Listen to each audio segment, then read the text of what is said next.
In 1914, German and British sailors believed their war was going to be a great confrontation of huge battleships.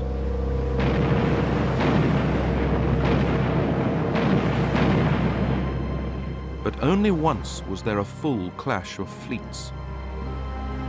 The rest of the naval war was very different from what had been expected.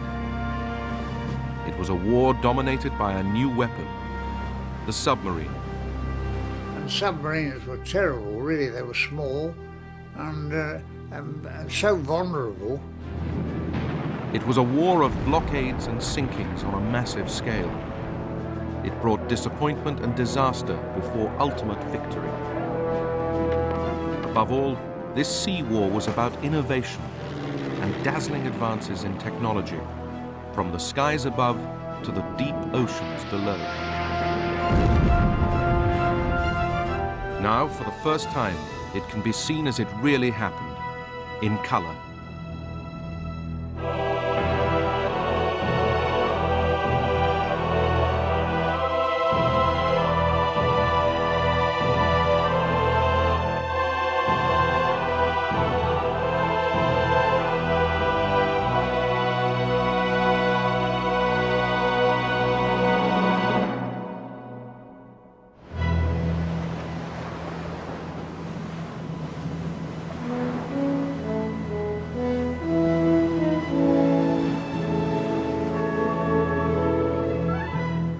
Ever since the Battle of Trafalgar, the British Navy had dominated the seas.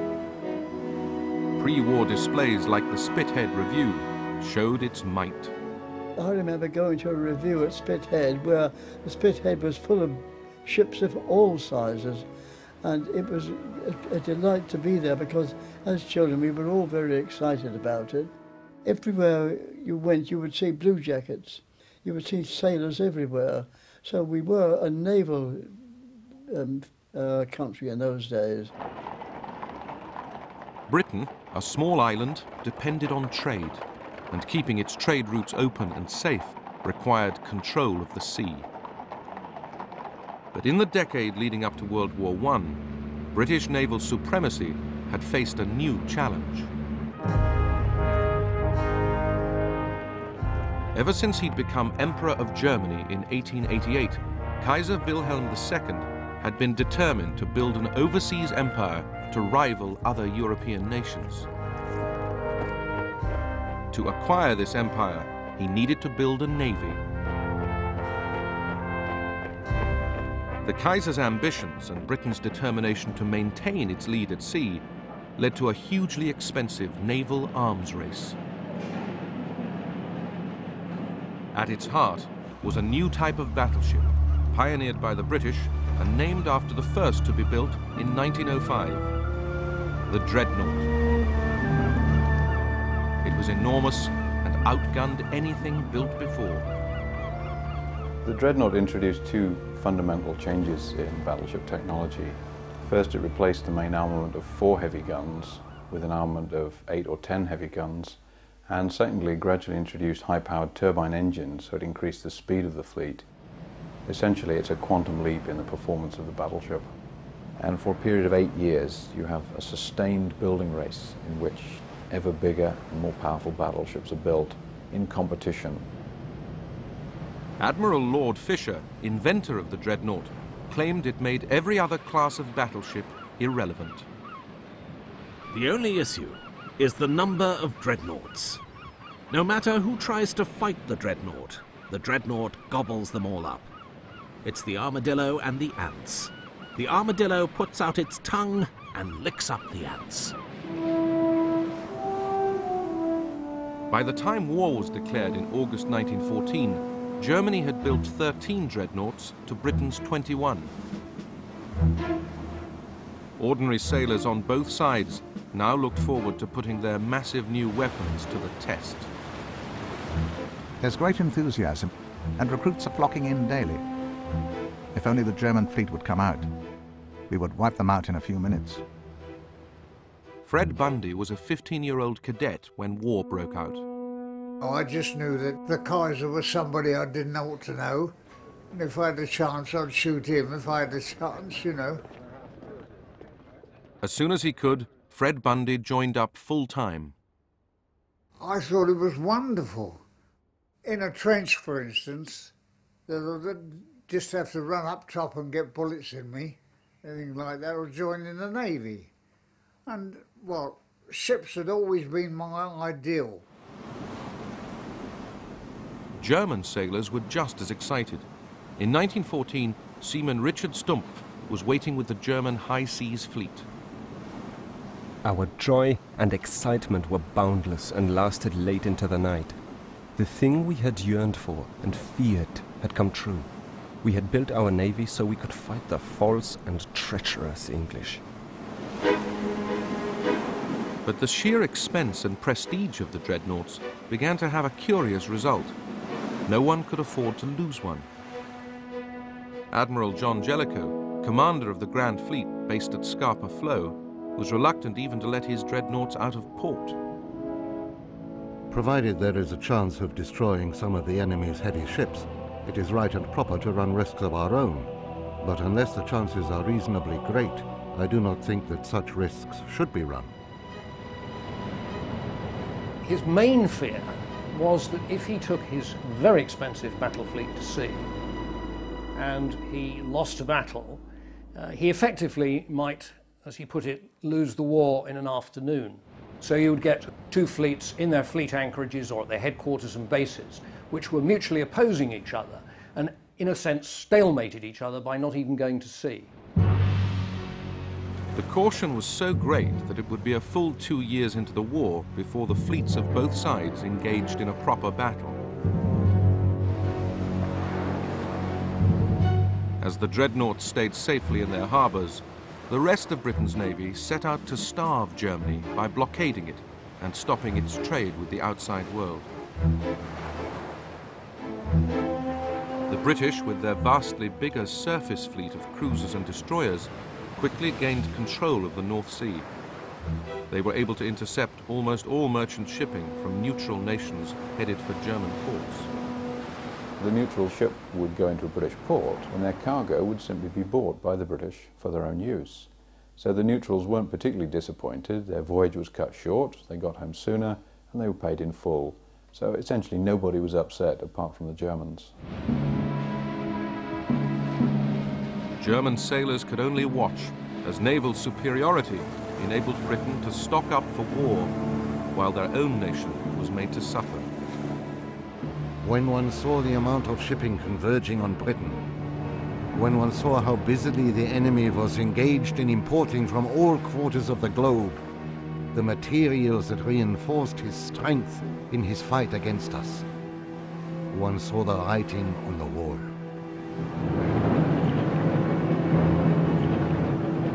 But one weapon would revolutionize the war at sea: the submarine, or U-boat, as the Germans called it. When war began, the British Navy had more submarines than Germany. Life on board was in stark contrast to the big battleships. To me, it was claustrophobia, or whatever they call it. You know, I liked to be where I could get out. I didn't like to be closed in. And submarines were terrible, really. They were small and so vulnerable. It was all volunteers. Reason to get a shilling a day extra. And there wasn't many submarines, so they didn't want a lot of men to volunteer.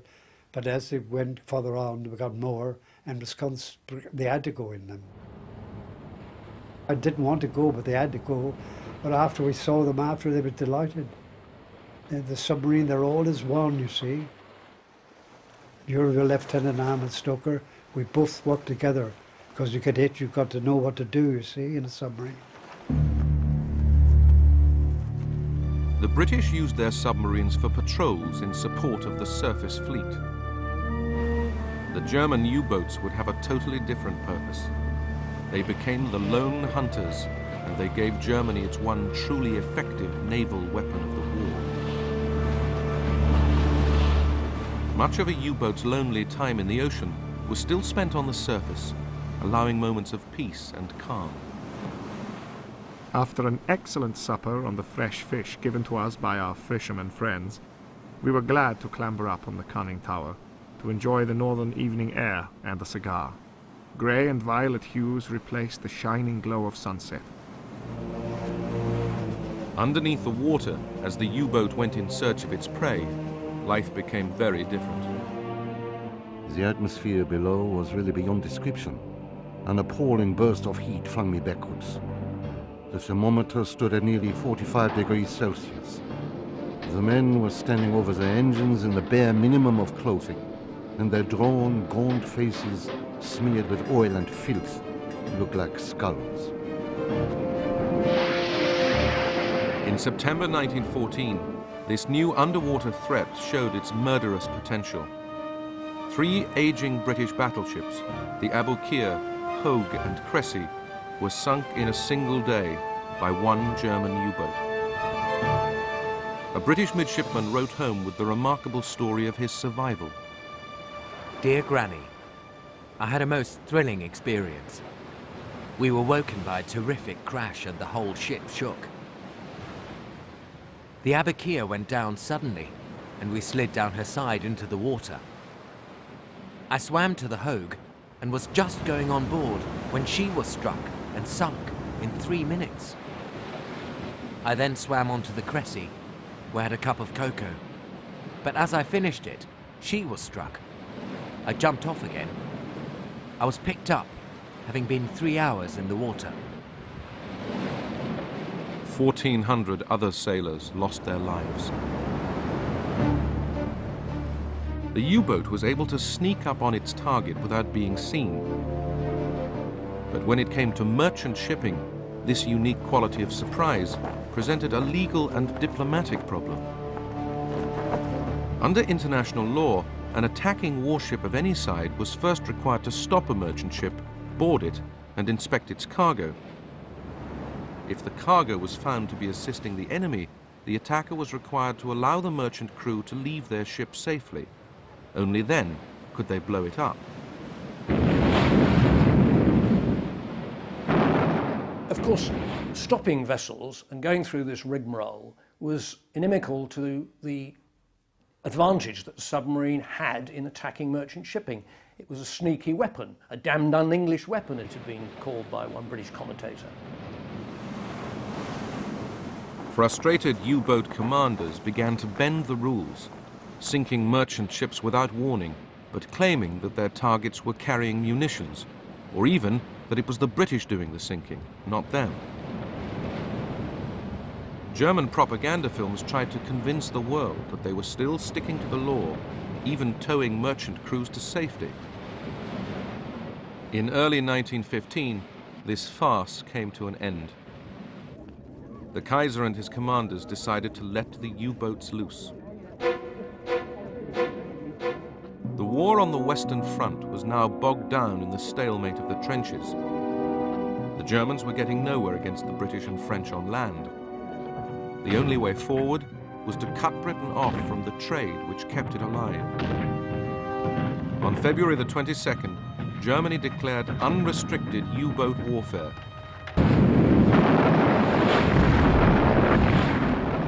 U-boats would fire on merchant shipping headed for Allied ports without warning. Unrestricted submarine warfare is a case of what else can we do? Let's try this. Maybe this will work. There's a sense of desperation. It's also, I think, the German Navy saying, we're not doing what we thought we were going to do. We're not fighting this great battle with dreadnoughts. But if we don't do something, all those soldiers on the Western Front will say, why are we fighting and dying? The Navy's doing nothing. For the U-boat crews, there was relief and celebration. At last it arrived. Unrestricted U-boat warfare began. We'd lost a burden we had carried since the day the war broke out.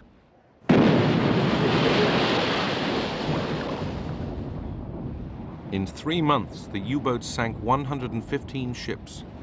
But then, one U-boat went too far. On May the 7th, 1915, the Cunard liner, the Lusitania, set sail for Britain from the United States.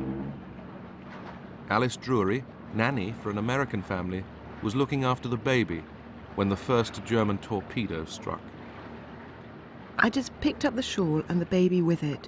Stuart was also in the cabin, and he was crying, "I don't want to be drowned. I don't want to be drowned." And I crossed over to him and said, "Hang on to me whatever happens," and he did. The other nurse called down to me, "What shall I do?" I said, "You look after the baby." I never saw her or Bunny ever again. Over 1,200 people drowned in the Lusitania. It gives the British a real advantage, which they exploit very effectively. British propaganda in this war is going to be one of the major weapons, and the principal target is the opinion of the United States. The Lusitania is a godsend to the British. It's quite the most stupid thing the Germans could have done. The torpedoing and sinking of the Lusitania evinces a disregard of opinions of the world in general and of this country in particular, only compatible with the assumption that bloodlust has toppled reason from its throne. Much of the outrage fell on the Kaiser himself. That was wicked. Oh, it should never have happened, because if he'd have been a good man, he'd have said, well, it's full of all civilians. What do I want with sinking that? Let the thing go where it wants to go. That would have been my sentiment, but it wasn't his. It was just to form something that would shock the English people, you know. We're not playing at games, this is real now. The outcry over the Lusitania persuaded Germany to return to complying with international law. But the frustration soon built up again. In November 1915, the German commander-in-chief noted, "A U-boat cannot spare the crews of steamers. The shipping world can be warned that the lives of the steamer's crews will be endangered. This will be one good reason why all shipping trade with England should cease within a short space of time. The gravity of the situation demands that we should free ourselves of scruples."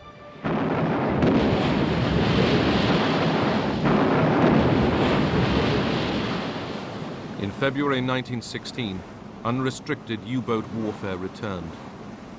So did the disgust.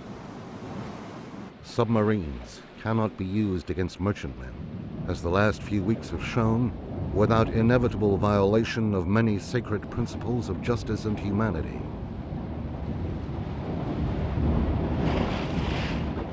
Our commerce was subject to attack by an unseen enemy, to be sunk by a torpedo before any signal for help could be sent or any escape could be attempted.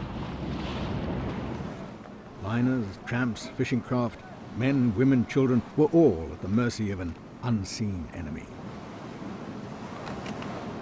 In spring 1916, fearing that America would be provoked into entering the war, Germany called off its second unrestricted U-boat campaign. During it, the U-boats had sunk 212 ships.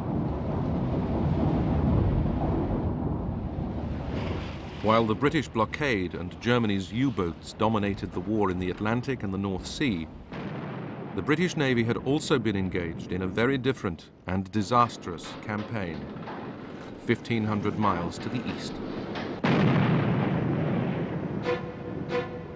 When war broke out, the man in charge of Britain's Navy was the First Lord of the Admiralty, Winston Churchill. With the trench warfare on the Western Front getting nowhere, Churchill believed the Navy provided another way to win the war. His plan was to attack Germany's ally, Turkey. Winston Churchill decides that an attack on Turkey through the Dardanelles Straits will knock Turkey out of the war, allow Britain to supply Russia with weapons, and will help to defeat Germany by knocking away her supports. So the object is a grand strategic maneuver to win the war by attacking somewhere else. In February 1915, British and French ships began to bombard the Turkish forts which guarded the Dardanelles.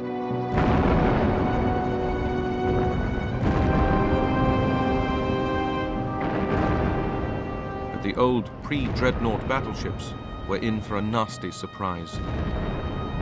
The Turks had managed to lay a line of mines just where the Allied fleet, the French and British pre-dreadnoughts, would be manoeuvring. The result was 3 pre-dreadnoughts sunk, hundreds of lives lost, and a huge blow to British prestige. The Allied sailors realized they were sitting ducks. We went into the jaws of death today, but owing to God's mercy, we returned without loss of life, although the majority of the sailors didn't think it was God's mercy. They put it down to having 3 bats on board the ship. Minesweepers tried to clear the minefield. They had limited success, but eventually the forts were silenced.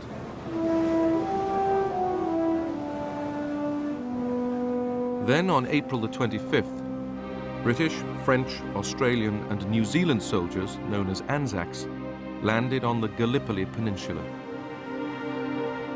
I felt a distinct feeling of fear and uncertainty as I realized that very many of the soldiers on board these ships were for certain death. I pictured in my mind hundreds being shot down before they reached the shore, and then mown down long before they could leave the beaches and reach the Turks' positions. The Turks were excellent defensive fighters, brilliantly led. Both the German and the Turkish officer were superb, and the British, the Allied campaign, because the French were there in large numbers as well. The French, the British, the Anzacs, they didn't really have a chance. The land operation turned into a disaster. In 8 months, the Allies suffered 250,000 casualties. Of these, 110,000 died. In January 1916, the troops were evacuated. Churchill was forced to leave the Admiralty. After the failure of the Gallipoli offensive, Britain and her allies will never again try a major overseas offensive in this war. It's the last big amphibious operation. It means that the fighting will be confined to the European mainland, and all the initiatives will now be fought out on land. Unlike the Army, it seemed the Navy's war would be a quiet one. Watchfulness, blockade, and the peculiarities of life on board. You couldn't carry enough water to everybody have a bath, so we didn't have a bath. We used to have a bowl, the water, and then throw it over yourself like a bird. But the officers had one, and the engineer commander would paint a black mark so far so the young officer didn't go too much in the bathroom. There was the monotonous daily cycle of being on watch, resting, back on watch again, and the one traditional consolation.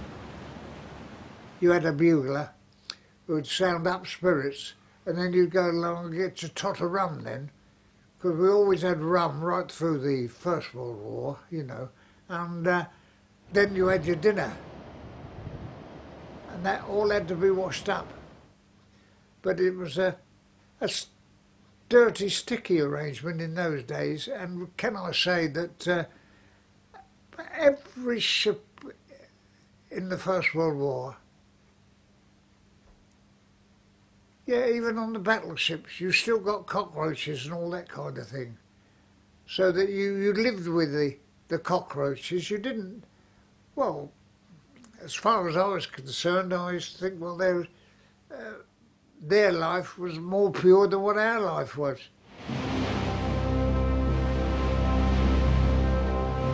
In 1916, the daily routine was rudely, if briefly, interrupted. Having called off the second unrestricted U-boat campaign, Germany needed a new naval tactic and appointed a new aggressive fleet commander, Admiral Reinhard von Scheer. The war on the Western Front was entering its bloodiest phase yet. Since February, German and French soldiers had been fighting over the border town of Verdun, each side suffering 350,000 casualties. German naval commanders knew they couldn't just sit back and watch their soldiers being slaughtered. They had to do something. Admiral von Scheer came up with an ambush plan to destroy part of the British Grand Fleet. It is possible, using mainly film of naval exercises, to reconstruct how events unfolded. Von Scheer's idea was to send out German battle cruisers from their ports of Kiel and Wilhelmshaven to patrol off the coast of Norway and tempt the British battle cruiser fleet of Admiral Sir David Beatty out from its base at Rosyth. Von Scheer would then send in German dreadnoughts to destroy them before the main body of the British fleet under Sir John Jellicoe could arrive from Scapa Flow. But Jellicoe deduced from an intercepted radio signal that the Germans were up to something and decided to anticipate them by taking his grand fleet to sea. At Scapa Flow, sailors geared up for the battle they'd been awaiting for 2 years. The C&C hoisted a momentous signal, raised steam and report when ready to proceed.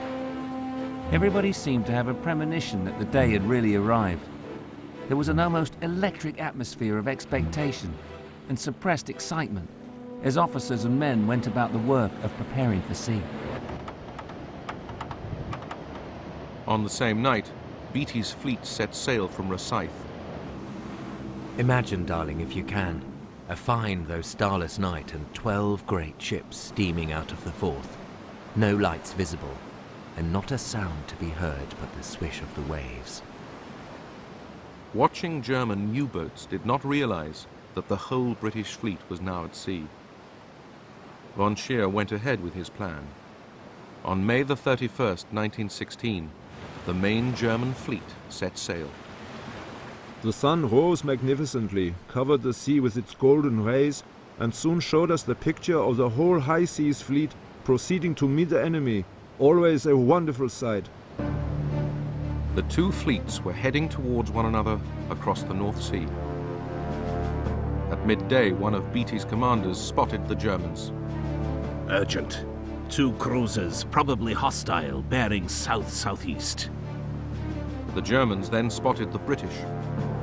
Suddenly I saw some big ships, black monsters, 6 broad-beamed giants steaming in 2 columns. The two fleets closed at a combined speed of 50 miles an hour. The place was filled with dust and smoke, and as hot as an oven. At last we were hammering the Hun after 2 years of weary waiting and watching. The Battle of Jutland was underway.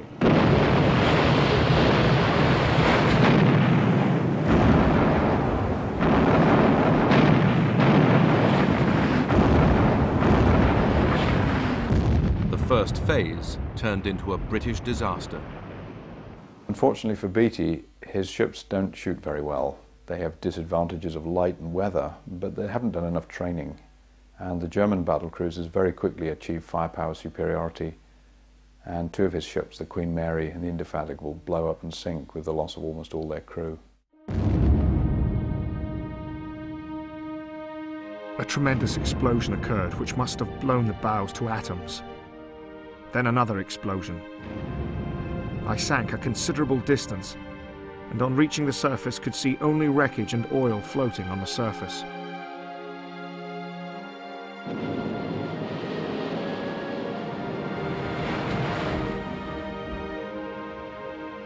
I was standing beside Sir David Beatty, and we turned round to see the unpleasant spectacle. He turned to me and said, "There seems to be something wrong with our bloody ships today." The problem was not the ships, but the way in which Beatty and his squadron were using them. Speed was everything. So every safety precaution that was introduced, you know, doors that closed that had to be opened and passages that were closed off, were broken. So that a hit on the gun turret would lead to an explosion and flash travelling down into the magazine, where 120 tons of high explosive were waiting to go off. The consequences were simply devastating, and they just blew up. And that's exactly what happened to the Indefatigable and the Queen Mary. His ships badly hit, Beatty headed north to try to find Jellicoe's Grand Fleet. Von Scheer went after him. Within hours, the Germans found themselves facing the entire British Grand Fleet. That, I suggest to you, was a tremendous moment in anybody's life. I remember thinking to myself, well, we've lost a lot and we're going to lose more. But we don't mind losing this and that as long as the 2 fleets meet. The main Battle of Jutland began. This time, the British Navy proved its superiority.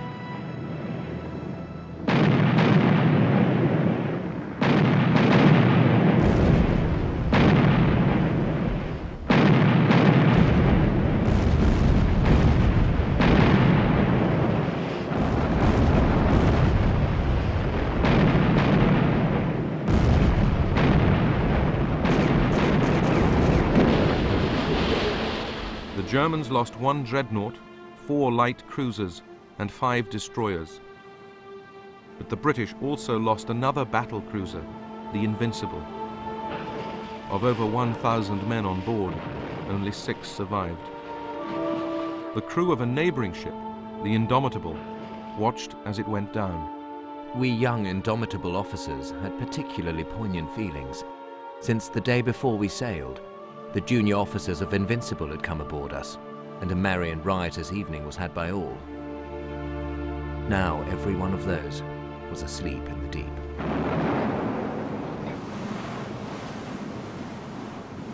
In fading light, accurate firing became ever more difficult.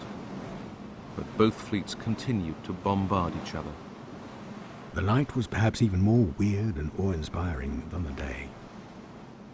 Every now and then a tremendous explosion was heard, and great flames 100 feet high shot up into the sky. This sort of thing went on all night, till early dawn.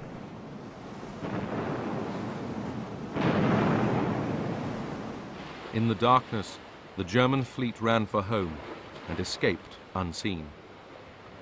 By the morning of the 1st of June, the Germans were nearing the safety of Kiel and Wilhelmshaven. We went back to the harbor to receive hot coffee and food. Like many of my comrades, I did not want them. We lay down on the floor in a corner of the ship. We did not care where we were and went to sleep. We hadn't slept for 48 hours. Jutland is just about the most controversial naval battle of all time. Everybody says they won. The Kaiser the next day said, "The magic of Trafalgar is broken. We've beaten the British." Von Scheer, in his official report, said, "We must never do this again. They'll wipe us out." And that was the truth. The Germans knew they were lucky to get home with almost all of their ships and almost all of their men. As in Germany, the British presented the Battle of Jutland as a great naval victory. But Jellicoe knew that his losses had been substantially greater than the Germans, both in terms of ships and lives. He did, however, still control the North Sea. For the German Navy, it was back to square one. There was still stalemate on the Western Front. The British had launched their offensive at the Somme, suffering 600,000 casualties. But the Somme had drained German blood too. With its surface fleet bottled up in port, the only way the German Navy could help was by returning to unrestricted U-boat warfare. In February 1917, the fateful decision was made.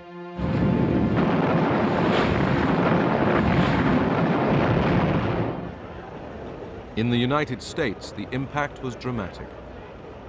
A few months before, Woodrow Wilson had been re-elected American president, telling his people that they could no longer isolate themselves from the turmoil across the Atlantic. There is much more involved in this election than domestic issues, and much more involved in the world's situation than our people realize. Democracy hangs in the balance, and its fate not only here, but throughout the world. After the German declaration of unrestricted U-boat warfare, Wilson, emboldened by his electoral mandate, gave Germany a final warning. The Germans took no notice and increased production of U-boats. They now had 110 at sea. If we are not finally to be bled to death, full use must be made of the U-boat as a means of war, so as to destroy England's vital nerve. During February and March 1917, U-boats succeeded in sinking no fewer than 500 ships.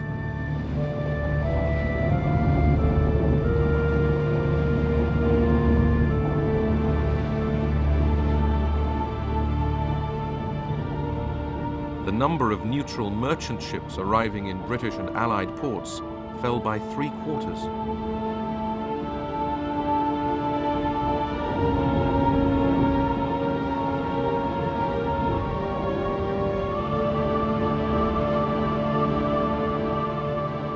Some U-boat skippers began to achieve staggering totals of ships sunk.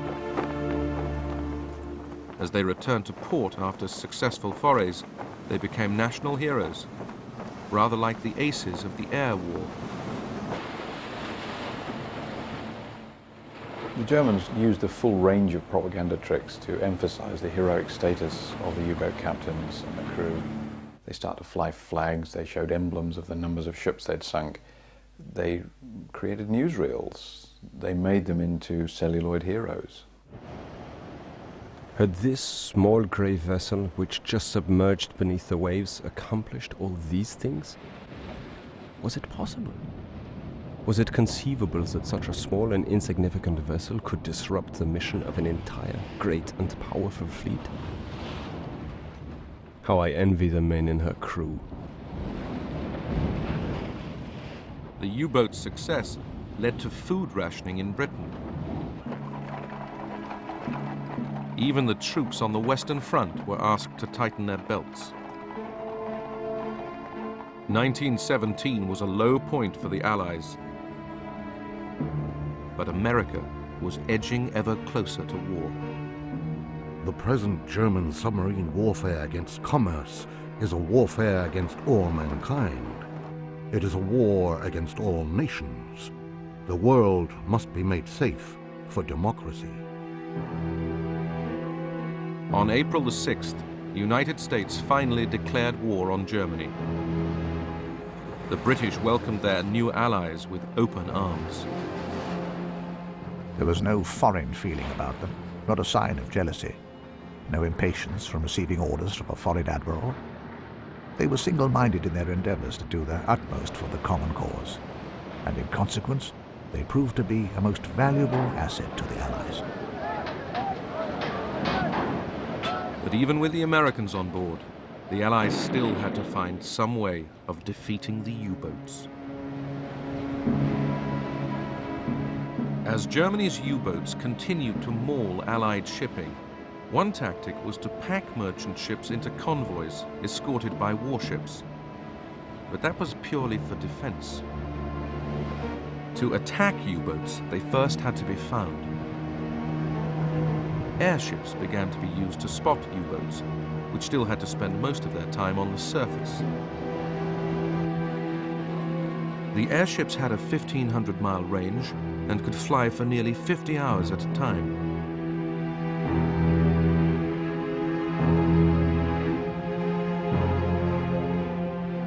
Flying boats and float planes were armed with torpedoes, bombs and machine guns. All ways of attacking U-boats lying on the surface. We were attacked by an aeroplane. He had slunk up unseen in the bright sunshine and notified his arrival with a load of bombs, which could easily have cost us our lives.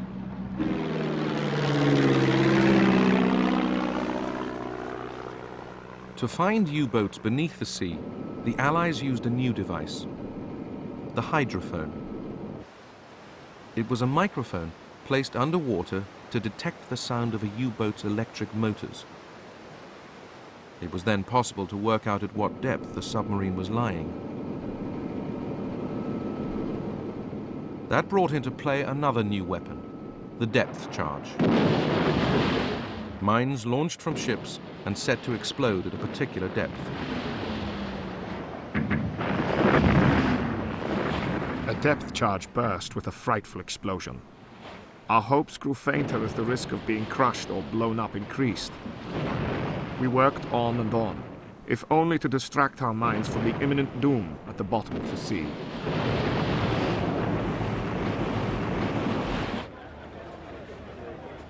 Another British idea was the Dover Barrage, a barrier of nets and mines designed to stop U-boats coming through the channel. Minefields began to spread right across the North Sea. In 1918, the Allies laid 70,000 mines to stop U-boats getting into the Atlantic. It is a very unpleasant feeling when the boat grazes against the mooring cable of a mine, and death bumps and crashes against the hull.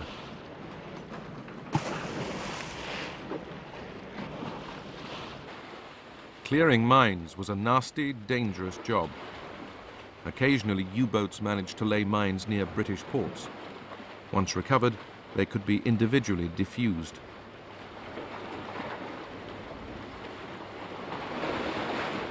Out at sea, the minesweeper, initially converted fishing trawlers, came into service. Ask any man who served at sea between 1914 and 1918 which was the most perilous, monotonous, and bitterly uncomfortable work of the war afloat. The reply, 9 times out of 10, will be the work of the minesweepers. Cables were used to cut mines from their mooring. They were then destroyed with rifle fire.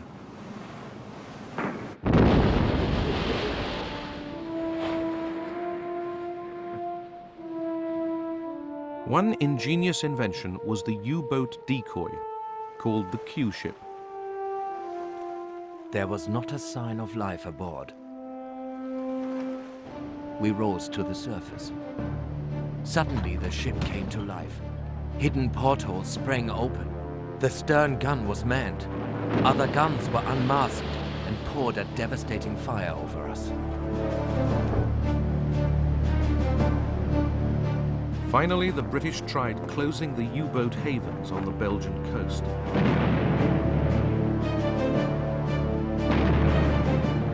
Strange-looking craft, little more than platforms for large 15-inch guns, were sent to bombard German batteries protecting the U-boat harbors.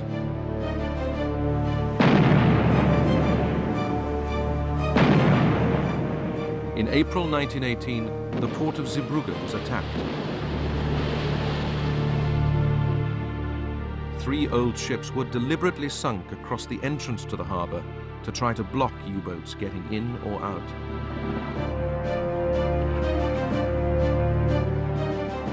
During the operation, the British cruiser, Vindictive, was badly damaged and lucky to get home.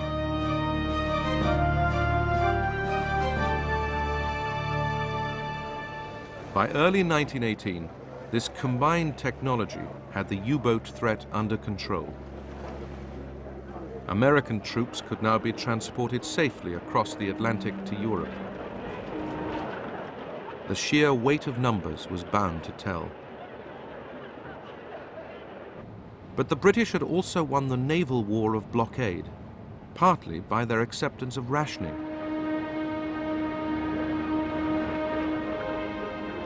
Meat, butter, and margarine became luxuries. Potatoes, the staple diet.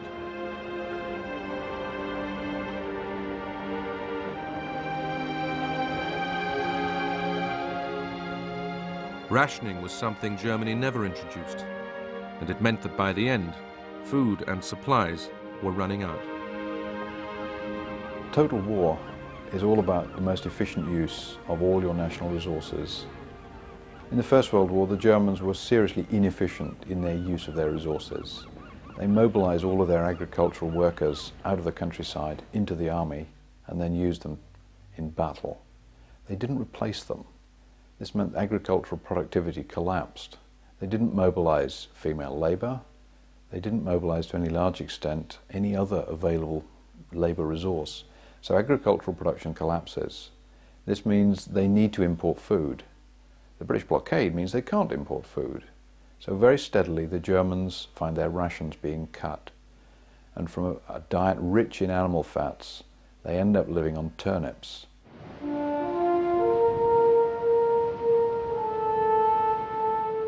The naval war had begun with the dreadnought race, and by its end, the array of American and British battleships seemed to symbolize Allied victory at sea.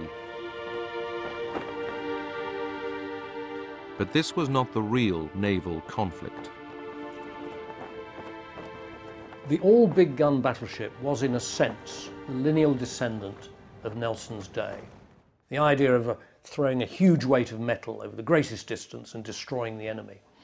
And during the First World War, that notion of big fleets, big national fleets, meeting and clashing and deciding the outcome of a war was really shown to be completely false. War had changed. All that glamour had gone. It was now about logistics, survival, protection of trade, and defeating the enemy that way. There was a final irony for the dreadnoughts. On the 10th of June 1918, the Austrians put their star dreadnought, the St. Istvan, out to sea in the Adriatic. It was immediately hit by 2 Italian motor torpedo boats. It took just 3.5 hours to sink. Astonishingly, only 89 men died. But the demise of the battleship was there for all to see.